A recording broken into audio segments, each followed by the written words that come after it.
Formal nga gihatagan sa Land Transportation Franchising and Regulatory Board kon LTFRB Regional Franchising and Regulatory Office No. 10 ang Notice of Compliance para sa Local Public Transport Route Plan kon LPTRP sa munisipyo sa Don Carlos, Bukidnon ato sa usa ka seremonya nga gipahigayon sa LTFRB Region 10 Conference Room.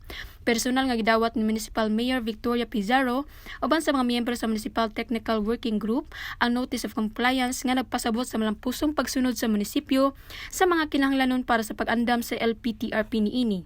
Ang pag-ila napakita sa pasalig sa local government unit sa pagtukod og usa ka responsive, organisado ug malungtarong sistema sa pampublikong transportasyon nga motubag sa mga panginahanglanon sa paglihok sa mga constituents niini.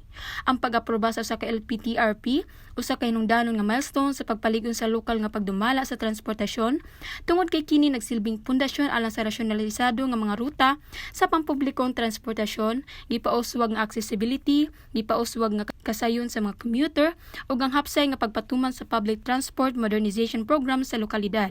Kini nga kalihukan nagpakita sa padayong pasalig sa LTFRB Region 10 sa pagpausbaw sa modernisasyon sa transportasyon ug pagpaligon sa lokal nga pagplano sa transportasyon. Alang sa nagkayusang Pilipino para sa Pilipinas, kini si Janice Lumamba sa Philippine Information Agency, Bukidnon.